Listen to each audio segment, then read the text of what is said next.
All right, we are live here with Jeremy from Crosslinc Custom Coatings. I believe you're out of Lincoln, Nebraska. Lincoln, Nebraska. Yeah. Yep, I Yep. actually lived there for a short period of time in Really? 7th and 8th grade.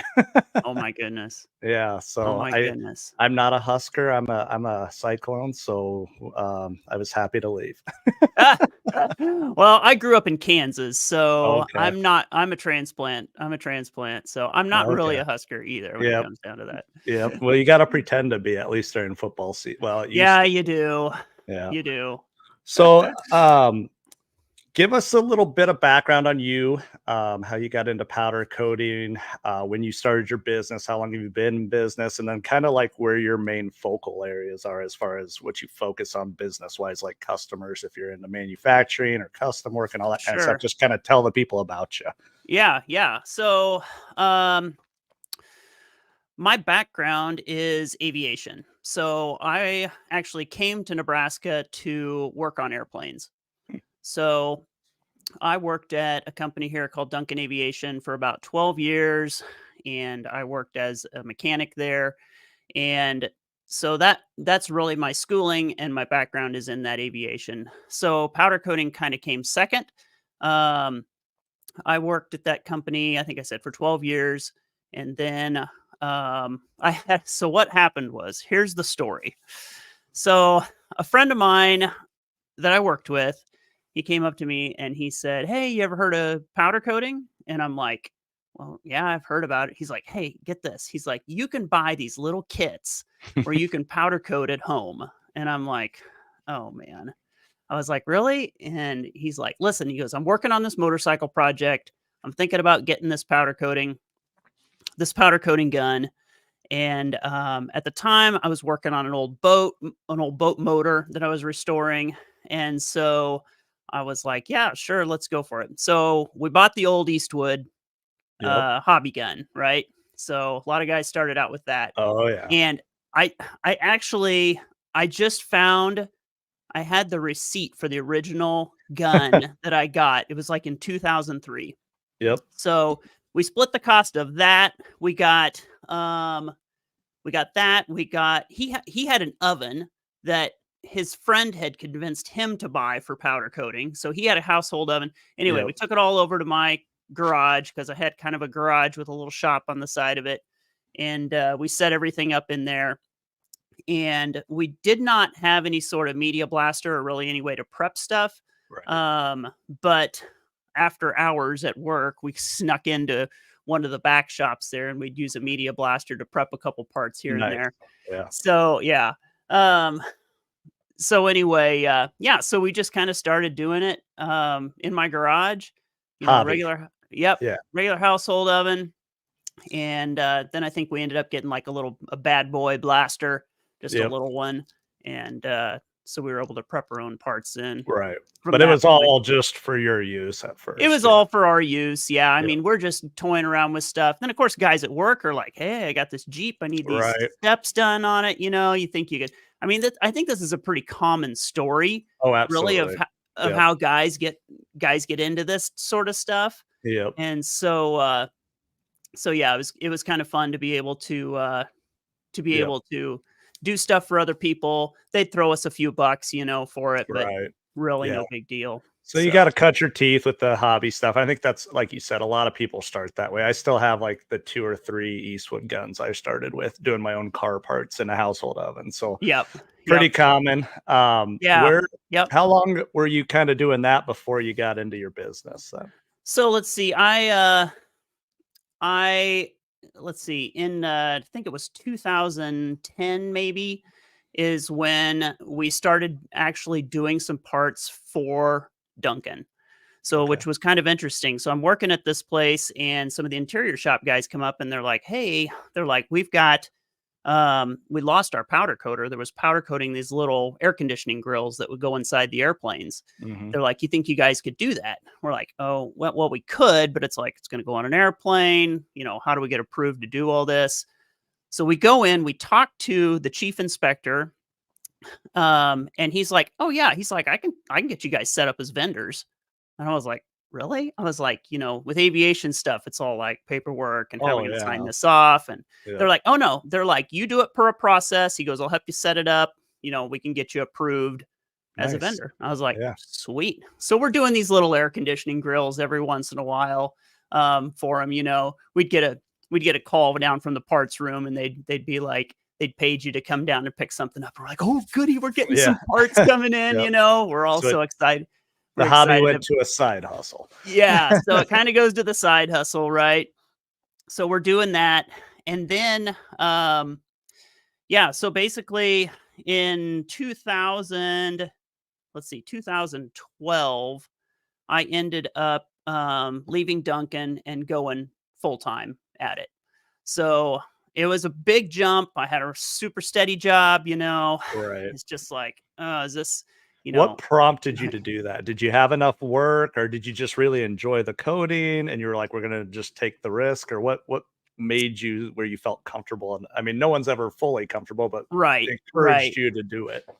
Yeah, and I think, I was at a point in my job where, in aviation, everything is just red tape, red tape, red tape. And it was getting hard for me to feel like I was making progress. I always felt like I was spinning my wheels at work. Right. And I just really enjoyed it. I enjoyed the creative process of it. And so I was like, I really want to do this. Now, my wife, on the other hand, was not excited about this at Right. all, Yep. and so every time I would bring it up, no, no. And pretty soon, she was just like, I think this, you really want to do this. She goes, I really think this, let's give it a shot. Yeah. And so we took off in 2012, yeah, and I just started working out of my garage in Okay. the yep, So so I had a you're like 2 year or 12 years full time then into powder coating. I am yeah, yeah, Yeah. full time.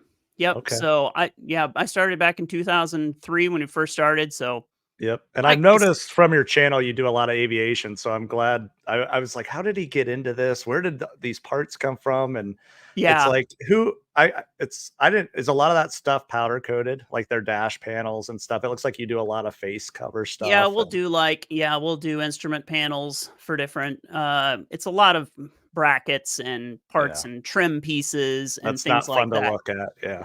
Yeah, so it's all like, everything is like it's got to be perfect when you're done with Right, it. That's the thing with it is because it's like these are going in multi-million dollar jets right. Is this and recondition work or brand new? it's a little of both. It's a Okay, little of both. So sometimes stuff will come in that, we'll strip. So, we're taking care of, yeah, used pieces that are a lot of his plating, the right. old gold, a lot Yep. of gold plating Oh, would yeah, come yeah. in. So we'd strip that off of there, blast that, and then you're dealing with plating flying off everywhere, Oh, people yeah. doing chrome wheels, same sort of thing, Yep, yep. But you just take your time and you make it look good. So, Yeah. but So where 12 years later, give us like an overall idea, like size of your shop, sure. equipment, that sort of thing, like how you're set up now, and then what kind of jobs you take in now. Yeah. So um we're a small shop. It's myself and my wife. And that's it. So my friend that I was talking about before, he came on, he worked with us for about 3 years and then he ended up going back to Duncan to take another position there. So we were trying to figure out, do we hire somebody, Right. and or do we just stay small and just, keep it in the family, so to speak. And so we just tried it for a while and it's been working great. So I Yeah. mean, I can't complain. We're very choosy with our customers, which is a good place to be Yeah. in. You get to enjoy who you're working with that way. Yeah, exactly. Exactly. Um so yeah, we have total space over here. We have about 6,000 square feet. About a third of that is office space. There's a lot of office space over here. So yeah, we'll start with the oven. I mean, I have an 8 by 10 foot oven. So it's just not quite big enough to be able to do a car frame. Right. We kind of did that on purpose, to be honest. Yeah. Yeah. We wanted to stay within that smaller market. of parts, and especially, you know, A being just a two-person couple shop. people here. Yeah. Yeah. Yeah. You Yeah. getting that big, heavy stuff, it's a nightmare. Yeah. Sometimes. Yeah. Yep. So yeah, most of our stuff, for a long time, I mean, just like everybody else, we take whatever we could get. Right. Whatever would come in the door. We're doing wheels, we're doing patio furniture, we're doing, all that stuff. Right. Um, we got to a point where like, I think we can be done doing patio furniture. So we kind of shut that off, and we're still doing okay. So we're like, all right, well, um, and then pretty soon, we started trimming more and more different things as we got more and more specialized. And um, so now we're really at a point where we're not even really taking in much walk-in work at all. Um, we take in a little bit, mostly of existing customers. Yeah. So we're not taking any new customers on, but even those existing customers, they have to be willing to wait. Right. So it might be 6, 8 weeks before we can get to their project. Right. So, um, yeah, but a majority of it, um, yeah, we're doing aviation work still. So we do stuff for a lot of different businesses, Yep. aviation companies. We have stuff shipped into us, um, and a lot of that is credited to Duncan Right. because where I worked before. So some of those companies would call them and say like, "Hey, where are you getting this done at?" Or Right. "Hey," Word of mouth. or Yep. yeah. So and man, the aviation industry, it's tough. It is very tough to get into it, and it took us a long, long, Yep. long, long time Yeah. to get And in. that was with your connection to it.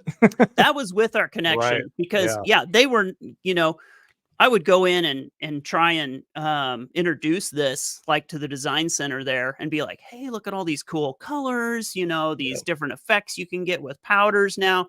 Well, their idea was, well, we either plate it or we anodize it, Right. and that's it, you Yep. know. So trying to introduce something new to them like that Right. was a Yeah, little tricky. you gotta be dedicated to that to get them to see all the different options and stuff Yeah. when they're used to that one process that they've done.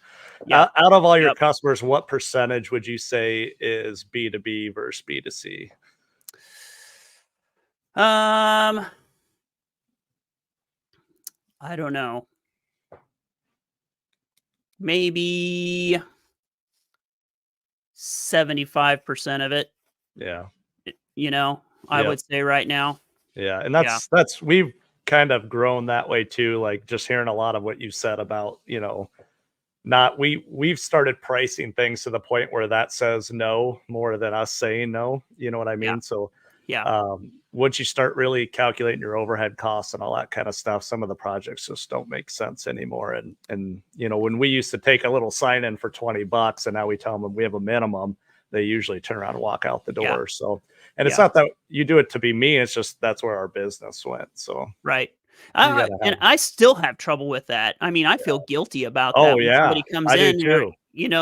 they have something they just want to get powder coated, and I was like, Hmm. "Man, I know exactly what that's like." Yeah. There's a lot of people that have just little onesie twosie projects, and man, that'd be great to have a place you could just take it to and get it Right. powder And coated. that's where you were 12 years ago and where I was, 8 years ago. It's like Yeah. you would take those little projects in just to kind of get your name out there more. Yep. Which I think is a good thing because I don't know how much you pay attention to like all the different small powder coaters that are coming up through, the Instagram pages and all that. But Oh, yeah.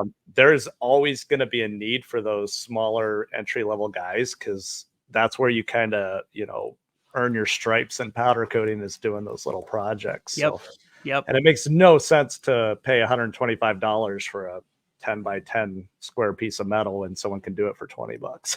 Yep. Exactly. So, Exactly. Yeah. um, what, you said your oven's 8 by 8 by 10.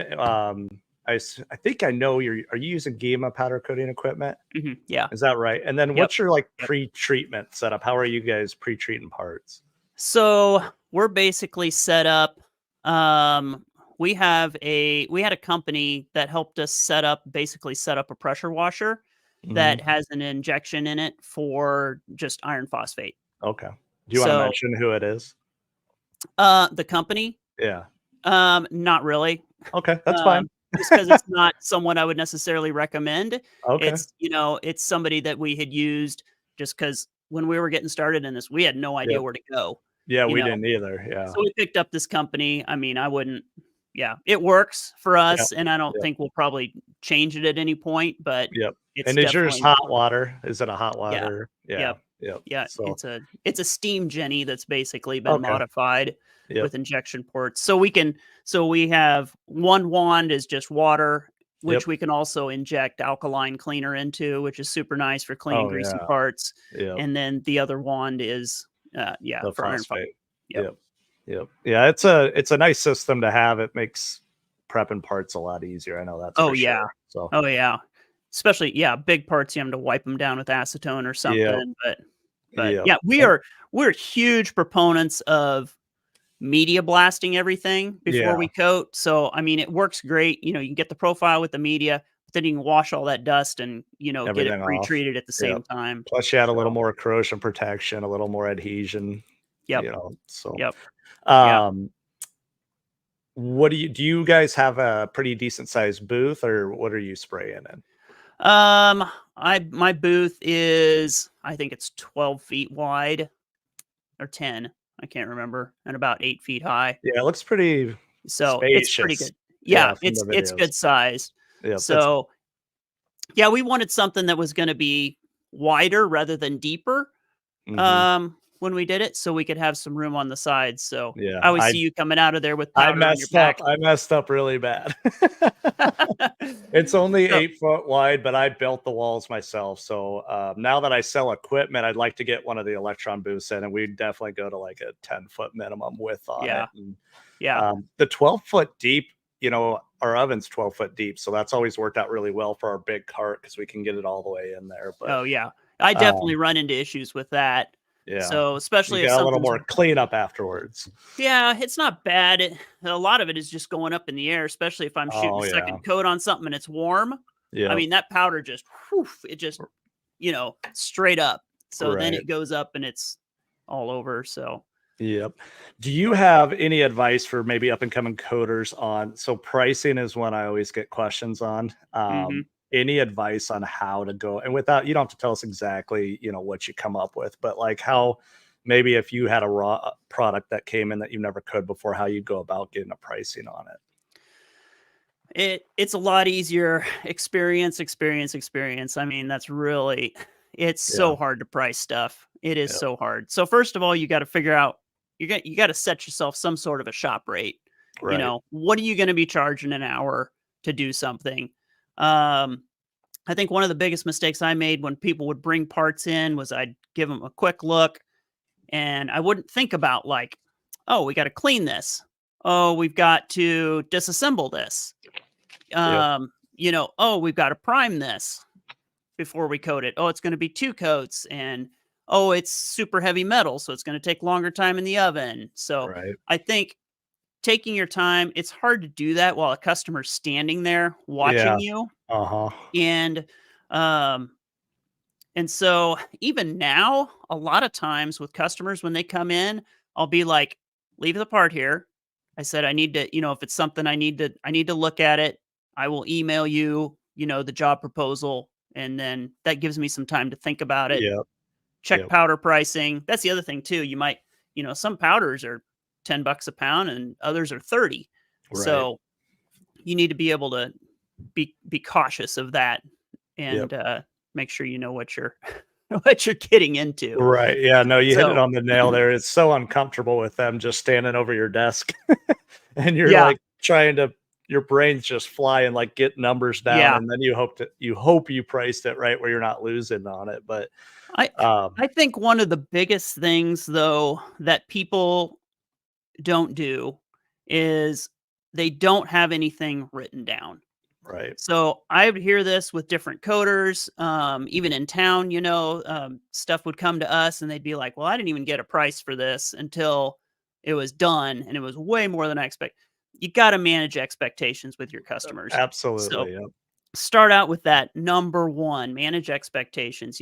Where's this part going? Is it an interior part? Is it an exterior part? do we need to prime it? Do we need to put a clear coat on it? Yep. So is your customer expecting a show finish, or is this going to be tucked underneath a car somewhere? So if you got Right. dirt in it, it doesn't matter.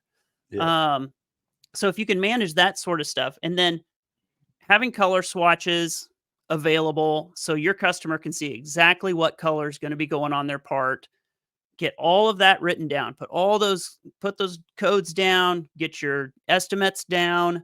And that's the other thing too with pricing is you have to give them an estimate, and you have to Yeah. allow them to understand that it might be more than this. Yeah. It's It might just be an less than estimate. this. So Right. if you can give them a range, I Yep. find that most people are happy with that. Yeah. So, Yep, and you can start telling from their reaction, like, if you're anywhere near where you think where that yeah. like, whether they're like, "Oh, geez, that's cheap," Yeah. or you're like, "Dang it, I Yeah. messed up again." Yeah, I think we've all been there where they're like, "Man, I thought it was way more than that." It's like, "Well, I can charge you It's like, more if you "Don't want." tell me that. Yeah. Yep. Yeah, no, I So, think that's there's not enough pre-work that us powder coaters tend to do. As like you said, getting that written down, and that's where like I created an Excel sheet where we have every step we might have to take. Whether it's oh, sure. cleaning it up just to blast it. A lot of people don't think about, like, if it comes in with grease on Right. it, I'm not going to contaminate all the sand in my booth because it Right. came in like that. So, Yep. Yep. but yeah, and then just getting that experience tells you how long that's going to take. So, like you Yeah. said, yeah, it's. I have not found one small powder coat. I'd say we're all pretty small, at least people I've talked to, that really has a good handle on pricing. Like I've started getting closer, I think, because we started calculating our overhead and all that kind of stuff, Yeah. which takes time too. But yeah, it's a tough thing to do. So I love hearing advice from other people because I try and help people as much as I can, but it's tricky and your market's different and all that Yeah. kind of stuff. So. Yeah. Um, Yep. so I've watching your videos, like I think you just had one out on a bike frame where you're peeling decals off of it. It's like a two-stage, two different colors, I believe. Does that ring a Uh, bell? we got a couple of those different some of those wild Yep. frames. Like I always see So, your work and it's just so detail oriented and I'd call it very clean and crisp. Like you just do a very good job with those finer details. Um, do you To me, to do that, it would take a lot of time. Like you're investing a lot of time in like a bicycle frame. So right. when Right. you're pricing your stuff out, do you account for like all of that fine detail work? And then say something goes wrong, because we've all been there where we've pulled a vinyl or something and we're stripping the whole thing again. Are you billing in extra time for rework, or are you just eating that as a labor cost? Um, I would say at this point within our business, I build in a little bit of that because number one, my customers are willing to pay a little bit more than what they would get someplace else Hmm. um, for that quality. Right. Um, Yeah, they know what they're getting when they come to they you. know what they're getting exactly, and so and they know that I'm not going to turn out a product where I've peeled something and it's chipped out, you know, and it looks funny. Mhm. It's going in the strip tank. I mean, that's all Right. there is to it, you know. Yeah. I'm not gonna turn something back to the customer. So yeah, you eat that. And it happens. Yeah. It No, happens. I know. It But continues to happen no matter yeah, what. But yeah. yeah, that detail work, you kind of have to you kind of have to you have to build that in a little bit. But I think, at this point doing those, I've kind of got the process down where I know what to expect. I know what to expect with different powders because they react differently and that sort of thing. Mhm. So I think that, like I say, I think my customers expect, they expect high quality, and I want to give that to them. Yep. So Yeah, I think it definitely shows from a viewer's point from, not being in your business, but seeing what you post up. Your videos also, I think, and I don't, you've got a YouTube channel. We'll post that in the description below, as well as Instagram. And you do a really good job with your videos too. So I can tell you put your detail into all that kind of stuff too. I don't think your follower base represents how good of a channel you have though, because I would much rather watch I your feel the channel same than way. mine. I feel the same way, Dan. Yeah. I think you'll get there. I think you'll get there. So I always laugh because I'm like, I run a YouTube channel where I teach people how to powder coat, and you're 100% better at that stuff than I am. I guarantee it. But I'm like, and yours is way more entertaining to watch than mine. But you're putting videos out, and see, Yeah, I'm not as consistent getting my videos sort out. of. That's the main thing, I think, Dan. Right. So, Yeah. I no, think I appreciate that. you're set to go. I love watching your stuff. So, I um, love editing videos. I love making the mhm, little Instagram reels and stuff like that. And to be honest, social media, YouTube, it's a hobby for me. yeah, I don't need it for right. business. A Yep. lot of people use it. I know there's some people that work, their customers come through Instagram. They message through Instagram. Yep. That's how they find their customers. That's how they communicate with their customers, through social media. Yep. Just Yeah, not that see, for and me. I don't But get I've had maybe 2 jobs ever sent to me because of my YouTube channel. Um, really, but I'm not out th we don't do the cool projects, so, like, our viewership, if you're not spraying with a gun, you're not watching my channel. So, oh, it makes sense that I yep. wouldn't it and I never put it out there for that. I was just tired of seeing people wipe down parts with fiber cloth and having I'm like, "Just stop doing I that. can't There's a handle better it way." anymore. Right, I which gotta leads say me something. yeah, which leads me into my next thing. Give us just a real quick overview of, say you get a raw piece of metal in and you're gonna coat it. Walk us through your Sure. process. Raw piece of metal. Yeah, if it's new metal, it's going straight into the media blaster. Um, we're gonna mask anything off that needs to be masked. So either silicone plugs. I like to use like that yellow vinyl tape for Mhm. masking with for media blasting. They make special tapes. You really don't Yep. need those for No, what, you don't. not that we're not using a pot blaster where we're just Right. going to town on it with sand. Right. Um, so yeah, so we're going to plug it with whatever needs to be blocked off. Then we're going to media blast it. Then it's either, depending on the size of the part, if it's a smaller part or if it's aluminum, typically we'll wipe it down with acetone. Or if it's a bigger steel part, we'll throw it into the wash bay and hit it with we'll phosphate it.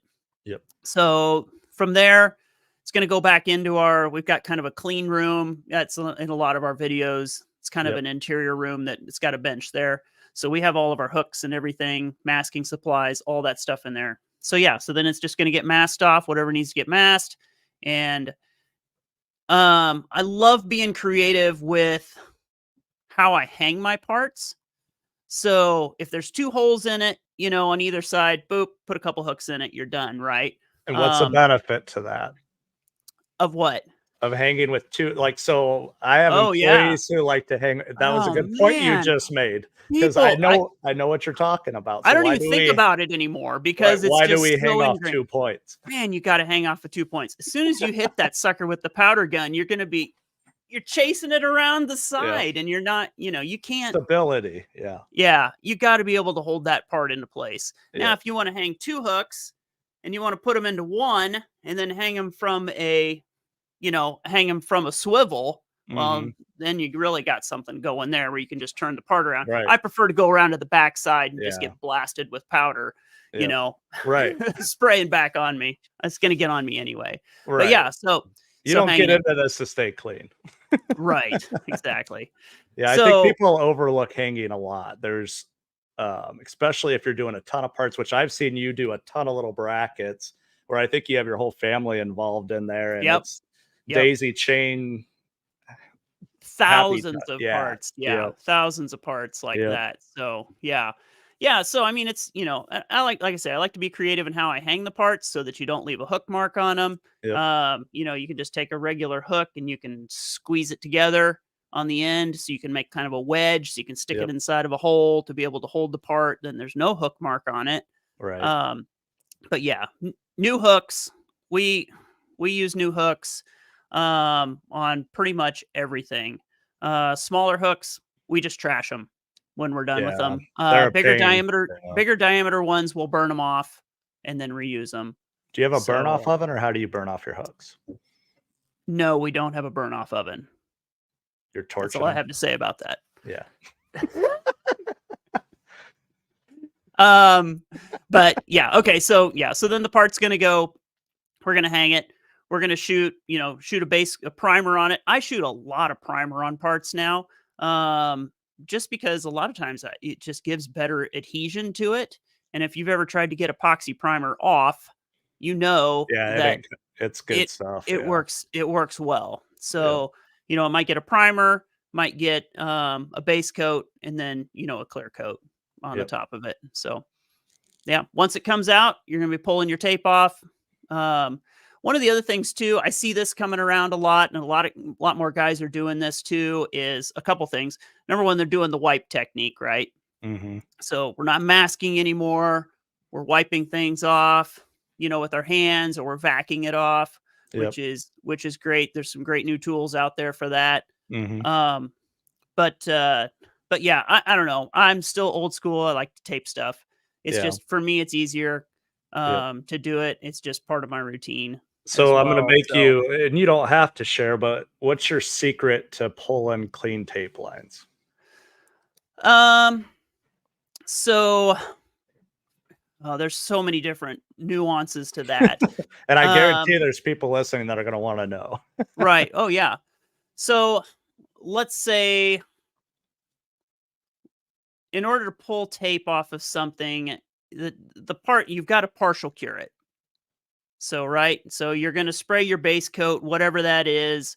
You're going to put your tape on there.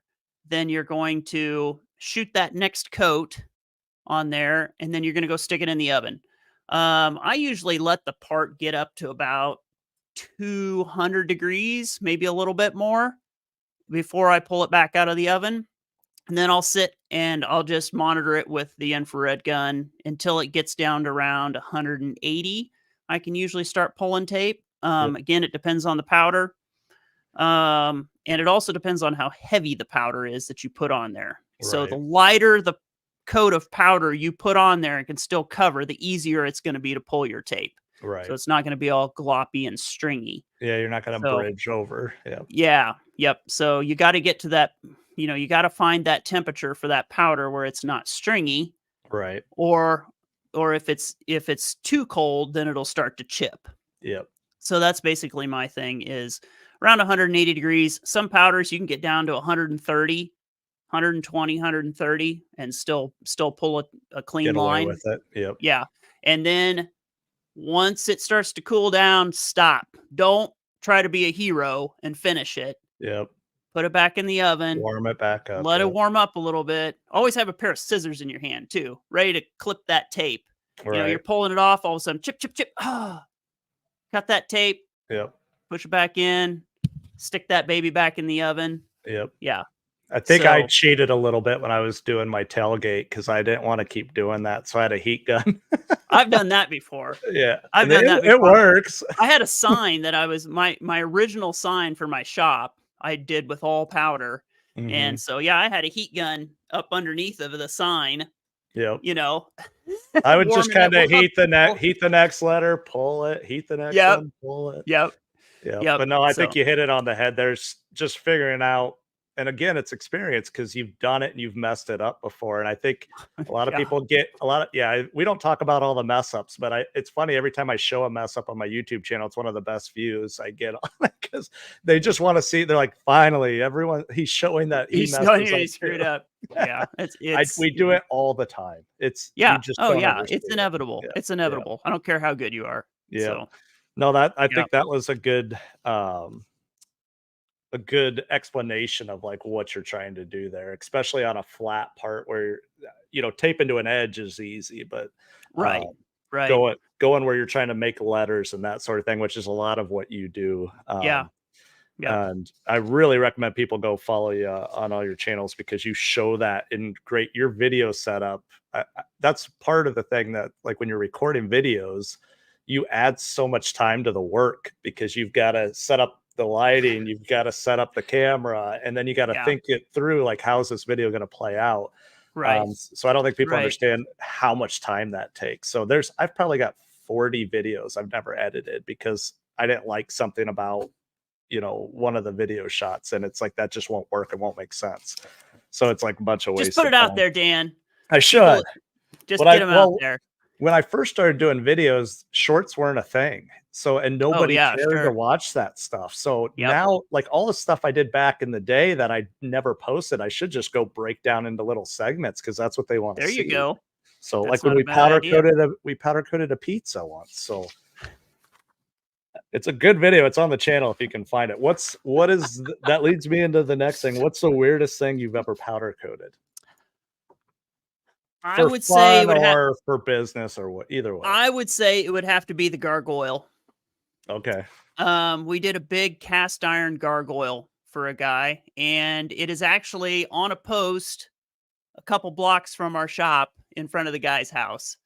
So yeah, it was a big cast iron gargoyle, and it was made out of some cheap, nasty metal, and it was miserable to work with. We welded seams in it because the seams weren't filled in, so I Yeah. welded it, and of course, it just spattered everywhere when you welded it. Mhm. And it was a big mess, and but we used a I can't remember the name of the powder. I think but it was like a super heavy wrinkle. It was almost like a dragon scale type of a wrinkle, which looked really cool. And then we I liquid assume you primered it with like oh, an we outgas primered the friendly crap out primer. of it.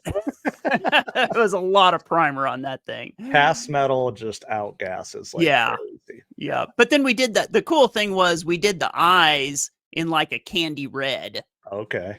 And then we did the teeth. The teeth were white then. So I Yeah. just liquid painted those in and cleared them. Okay. I was gonna say So that just sounds like a nightmare project to me.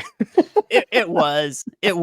And fortunately I've been coding long enough. I talked to the customer and he's like, "Oh, I know." I just want it to look cool. So Right. Yeah. And I always enjoy, I don't see a lot of what we powder coat because a lot of it goes into like a wall. But some of the cool stuff we've done, like signage for companies, or one guy's house burnt down. All they could salvage were like parts off a tractor that his dad had given him. So he welded it into like a little bar stool and we powder coat, and it sits out front of his house. So I see it every time I oh, go that's by. cool. And I assume you do, but when you see your stuff out there and you're like, man, it's been like 5 years, that thing still looks brand new. It, Yeah. it's Yeah. like a nice pat on the back. And Yeah, I'll always drive. Well, it is kind of nice. There's a shooting range right across the street here from us, and we did a big CNC cut sign for them. We didn't do the sign itself. cutting. We Yeah. coated it. Yeah. We coated it, so I get to see that, and go by it every Yeah. day and And your look poor at it. family, every time they're in the car, daddy did that. Yeah. So there's different things around town for sure. There's another we did a long time ago when I was back in my garage. We did a sign for a Methodist church here. And so every once in a while I go back. I think I did a story on it, Yep. I maybe think I remember it. six, Yeah. 9 months ago or so. I went to Yep. go check on it to see how it was Make doing. It was sure. all Yeah. powder coated, and so it Yeah. still looked good. It's good So to see it, but it's also kind of like, is there rust on that yet? Or is it yeah, faded? yeah.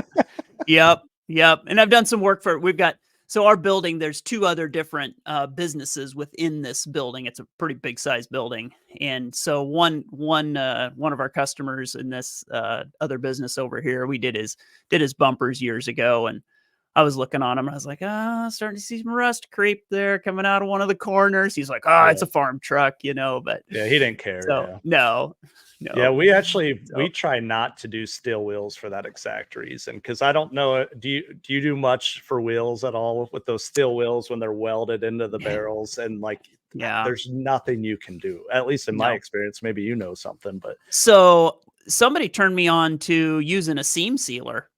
They just seal them. afterwards, No, before you coat. so it's like a There high temp. there's a high temp seam sealers, yeah, that you can use, and it stays somewhat flexible in there. What's the So, powder? Because I assume you would bridge it with powder a little bit, wouldn't you? um, what with the seam sealer? Yeah, like if you seam sealed those crevices and then you powdered over it, wouldn't that powder bridge over Yeah. it? Yeah, it Yeah, bridges over the whole thing then. Yep. yeah. So it just seals the whole thing up. That would be interesting to try and So see how it holds up. yeah, I got some of that seam sealer. There was a company, and I was like, "Do you have some of this?" And so they sent me some, but I have yet to use it Yeah. Well, on something. follow But back up and let me know how that goes. yeah. So I like to ask about like marketing and customer acquisition and that sort of thing, and like Mhm. business growth, but it sounds like you're pretty happy with where you're at. Um, if you were to try and start scaling, do you have any advice, or even going back to like when you would Yeah, take that every customer, like how you should market or find the customers that you want to work with? right. I'll go back to how we started marketing, and I hate it. I did not want to go, hit the pavement and go talk to people. Right. I think that's one of the biggest mistakes though that people do is they sit back on their social media or on their website and they just sit and try and wait for something to come to them. Right. The biggest um one of my biggest accounts that came up when I first started was with the Harley Davidson dealership here in Lincoln. Yep. Um, and I did not want to go in there. Honestly, I was, I'm this little conservative guy from Kansas here. And I'm like, I was intimidated going into a Harley dealership. I don't know why. I mean, I just thought maybe these, they're these big tough guys that, didn't want to see me in there or whatever. Right. So, yeah, so I walked in there and went back and talked to the guy in the parts department back there. And he was kind of like, I don't know, and this was Yeah. back when everything was chrome and people are blacking out Oh everything yeah. We still before do a Harley. ton of it. Yeah. Yeah, this is, even before Harley was making black parts. Right. They didn't want it. They were just doing chrome. So Yeah. so he's like, "Yeah, I'll send some stuff your way." And I did a couple pieces for him. They're like, "Hey, that's pretty good." So And are they so, still one of your customers? yes and no. We haven't done a whole lot of work for them. Um, Not recently, Because at you can get least. it from the So factory now, probably. yeah, but we did, a little over a year ago, they did 2 custom bikes for the Oh, bike show here nice. in town.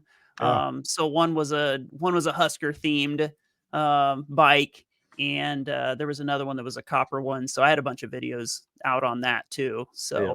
but we did a bunch of parts on there for Yeah. those. Yeah. So but yeah, so you gotta get out there and talk to people.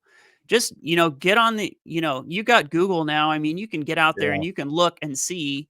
You can find all the motorcycle shops. You can look for places that are doing maybe like an alloy wheel repair or something like that. So Yep. maybe, they might paint some of their stuff, but they might want a powder coat too. Right. So, Yep. if you can get in with somebody like that, that's a great market to get into Yeah. when you're starting out. I So, think a lot of dealerships are missed. If you have the capability to actually strip wheels and on top of that, mount and balance, because that's a big deal to them. There's a lot of market for that. We've kind of pulled out of that just because it takes so much time mhm. to process those wheels, to break them down and strip them and blast them. We still have one main dealership. We'll do them for other people when they call, but we have one main dealership that sends us about a car a week. But with it's such detail, or not detail work, but you have to make sure they're perfect because they're like brand new cars that we're working on. But Oh, yeah. I feel like a new powder coater, if you're able to do all that stuff, just going and talking to the sales guy and being like, hey, you got a bunch of wheels on the lot that look like junk. We could coat them and make them look brand new for this amount and that sort Yeah. of thing. So Yep. yeah, Yep. it's a lot of getting out there and knocking on doors, and even at least cold calling people and just telling them, because the more people you tell that you're around, the more of a chance someone's going to be like, oh yeah, there was that guy, he said he powder coated and Yeah. that sort of thing. So Yep. Yep. but Pound the yeah. pavement. Yeah, Yeah, you for have sure. to. It's Yeah. nice when you get to the see, we're the way we're trying to grow, we're always having to pound that payment, I feel like. So always trying to find another manufacturer that we can help out, because we're trying to Mhm. kind of get more out of the customer work and You guys just got that into line going now, and that looks like that's a pretty sweet little gig. yeah, I mean, that looks nice. it's tight and compact. It's only like 35 foot by 40 foot, but Yeah. it's perfect for a little part. Like I look at all of your little brackets and I know. I'm like, I could knock that stuff out like that. And it's so much less work than, like, I don't know why, it's just so easy compared to doing it batch style, but Yep. Yep. it's a lot less tedious, that's for sure. Yes. Well, that's good though. That's good. Yeah. Good for you. Yeah, it's fun to grow. It's fun to do that. Any other I won't keep you much longer, but any other advice or anything you can think of for young Um, powder coaters, or maybe people that have been in a while, or let's see. I would say if you're in the powder coating market, we haven't talked about this at all yet. Cerakote ceramic coatings are another thing that a lot of powder coaters get into. and I think it's a good complementary type of a business to be in. NIC Industries has done a good job of, of marketing that basically to Mm-hmm. powder coaters. If you can powder coat, you can Cerakote. So Yeah. Cerakotes, are high temp coatings, something that, somebody's going to use on a turbo or an exhaust system, headers. Um, so I think that's a great another little kind of market to get into. And we did that. We still do that. We actually got a federal firearms license in order to coat Cerakote firearms. Yep. So we did that for I don't know how many years, quite a few years. We actually just stopped doing that. That market kind of just dwindled a little bit for us, and we had to have separate insurance basically for doing firearms, Oh and had yeah. to form a separate LLC to do them because we're working in the aviation market. Nobody who insures aviation wants to insure firearms and vice versa. Right. Kind of had to split that a little bit. But yeah, so if you can get into some of those markets doing firearms, but if you do firearms, make sure you get an FFL. Don't mess around with that. Yeah. Don't try to hide it. That's something. Yeah, I yeah, When we moved our building now, we don't have like the EPA per se in Iowa because it's just not big enough. So our DNR covers it all. And I called them up and I'm like, I powder coat. This is what I use. Here's the chemicals. What do I need to do so that when you walk in here, I'm not in yep, trouble? yep, So yeah, I'm definitely a big advocate of doing what's right. And ignorance isn't an excuse usually with them. So, right. Well, and I'll tell you what, when we were working out of our garage, we were looking for a new building, right? hmm, And well, first when I started working out of my garage, I knew that I was trying to figure out, I was like, do we need to have some sort of permit to be able to do this? We knew that you couldn't liquid paint because right. that was against city code to, for the fumes and everything. So we knew we Hmm. couldn't liquid paint. So we went to the city and we asked them, we said, hey, can we start a powder coating business in our detached shop out back? Had to tell them what powder coating was, explain Yeah. it And to they, them. no one ever knows. Yeah. Nobody knows. And And they so, lump you in with liquid coaters, which drives me nuts. yeah. And so we're telling them, this is what we're doing. And they're like, all right, that sounds fine. They're like, no big deal. So we got a letter from them saying we could do it. So then we're starting to look into getting into a new shop, and we're starting to ask some questions about, okay, what do we need to do with, chem stripper disposal if we start doing chemical stripping? What do we need to do if we have, what do we need to do if how do we dispose of our wastewater and all that sort of stuff? Well, somehow we got on the radar then of the city, Hmm. and we'd called them anonymously, didn't even say who we were. And they ended up coming back and they'd be like, well, wait a minute, we were just on your website and you're coding all these kinds of parts back here. We're like, yeah, it said it was okay. Well, and we're like, well, we're looking for a new building. And they're like, all right, how soon are you going to be out of there? You guys need to close this up and move and get set up someplace else. So Oh man. fortunately, fortunately things worked out and we were able to move into our new building. But yeah, don't be trying to hide that stuff. You Yeah, got to be they'll proactive find with you it. and you won't like the fees when you get them, or if No, they even let you stay open, so yeah, and then you're on their radar too. So I mean, you're right. going to be under scrutiny at that point. So Which is kind of the bad thing about calling them to begin with, is that you're on the radar, but at least you're on their good side so far, yeah, like, because 'cause they're like, "Okay, they're yep. proactive, they're making sure they're doing it right." Well, they sent out like as soon as we made that call, they're like, "We're sending a hazmat guy over," and we're like, "What?" And Wow. so all of a sudden, this guy comes over, and trying to remember what it is. It's basically their hazardous collections or whatever. Mm, But he was actually part of the fire department, yeah, so dealing yeah, with that sort of stuff. right. So he comes over and he's looking around our shop. He's like, "Oh, what do you got? A little mom and pop shop here? Yeah, that looks It pretty good." And he's like, so he looked up some things on what we had on hand for like acetone and different things right, sitting around. He's like, "You're within the regulations of what you need to be." yeah, And so and you didn't he was like, he gave us his card. He's like, if you got questions. So when we started our new shop, we just called him and we're like, yeah, can you come over and help us set this up? And he was like, absolutely. So he Yeah. came over and he showed us what we needed to do, and he was really down to earth. And Yeah. it was a huge blessing for us for sure to Yeah. have a contact inside a little At bit. first, it was a little scary, I'm sure, but yeah. Oh yeah, my heart was pounding. We were in this building for, like, 6 months, and I had a guy walk in, a nice red shirt that had, like, state fire marshal on it, and I'm like, "Oh, crap." And he's like, "You guys powder coat here?" And I'm like, "Yep."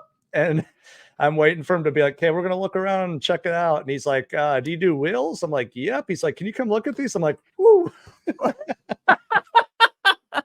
I was like, "Oh god, he's gonna make me put in a huge fire suppressant system. It's gonna be $100,000." And Oh man, that's yeah, crazy. yeah. That's So crazy. yeah, no, So it's good to be upfront with them and let them know what you're yeah, doing. If you're yeah, especially if you're getting big, there's so many guys doing this out of their garage. And I don't know if you've seen some of the other content out there, but there's some scary oven setups that just I would lose sleep over if I was running them. So yeah, yeah. It's there. This stuff's always out there for sure. yeah. But So I yeah, I mean, if definitely you can start small, start yeah, small. Don't go crazy. If you can do a few projects, save your pennies, make yeah. it a side hustle, and I think Grow that's grow into it and buy the right equipment. yeah, Yeah. yep. Take your time. It's gonna be there's gonna be frustrations, but just keep Lots going. of them, lots of them. Yeah, But and every frustration is a lesson you just learned that you're less likely to duplicate down the road. yeah, Yeah, yeah, for sure, for yep. sure. Well, Yep. any So, closing thoughts or anything for me? um, I don't know. It's been fun. This Yeah, is well, good. I Enjoy we've this. only talked before just kinda through the Instagram app, and Yeah, so it's good to actually talk to you and meet you here online. yeah, you too. And I found out I was like, I found you on YouTube like I don't know, several years ago. I found you on Mhm, YouTube. It's like, who is this guy? So I yeah, started watching some of your stuff, and then I was like, oh wait, he's only like 3 hours from yeah, here, you know? yeah. So Yeah, yeah, we're not so too far away. The guy I talked to the other day, he's out of Maine, so he's really far away, but I met yeah. him out at FabTech, so that's a fun show that we go out to with Oh, sure, yeah. with Electron, and it's With kinda Electron, cool sure. to meet people, and they'll be like, "I know you," and I'm like, "No." They're like, "Yeah, no, I know you," and I'm like, "No." And it's just weird because 'cause they've watched your videos, and it's you have no Yeah, idea who they are, but they stop, they're yeah, like, "I know you," and I do that with a lot of people that I should know, and I'm just like, "No, I don't remember you, I'm sorry." yeah. So, But no, that's uh good. Now I would the only thing I say, yeah, jump on our I don't have a ton of videos on our YouTube page. But it's Crosslinc Custom Coatings, and Crosslink is spelled begins and ends with a C. So Lincoln, Yep, Linc for Lincoln. yep. Um That and is not what I thought it stood for. I just thought you were talking like Crosslink. It is, but that's spelled with a K. And Right, so it's just a right, variation on it, you right. know? So we just wanted to do something that had a little bit of a variation. There was another Crosslink somewhere down in Kansas City, I Oh, think. okay. So I think we just changed a little bit, That so makes sense. Yeah, I but just figured that was a play on the chemical or the mending of the powder as it cures out, Yep, so yep. Yeah, so, yeah, check us out on YouTube. There's a few yeah, I things on definitely there. recommend you all do. He Follow us has and subscribe to that, and then great videos, we do a so lot of stuff on Instagram. I do a lot of stories, yeah, that should probably most of them should probably be reels, but they're some of my stories are pretty detailed. But I just really enjoy that, enjoy interacting with people. And just, if you guys got questions about powder coating and stuff, people hit me up on the DMs in yeah, Instagram asking all kinds of stuff. So I got a couple guys that message me regularly just asking questions about how we do stuff or just yeah. recommendations. So can't guarantee answers, but And you we've been in the business. also very cleverly hide a lot of humor into your videos that so I think that's why I like watching because 'cause I'm like, I don't you did one a while back, I think, when a storm was coming through, and I was like, "Man." I We don't know did if you a remember. well, that was the oh yeah, the rainstorm that came Yeah, through. yeah, Oh yeah, so that's definitely worth a watch. That that's was worth a fun. watch, My yeah, but son filmed that for me. He was like, yeah, "Are you serious?" We were literally watching when we did that, we were literally watching the radar, and we yep, knew this was coming through, yep. and so I was like, "I think it's You did coming. Get the the weather camera." report, yeah. Yeah, it was hilarious. So No, there's yeah, good stuff I have there, a and ton of fun. we'll link you all below in the description so Awesome. people can go check you out. And again, thank you, Jeremy, for coming on. You bet. We may circle back around to you again some other time, but thank you for joining me. And Yeah. yeah, it's been fun. All right. Thanks, Dan. Yep. Bye. Bye.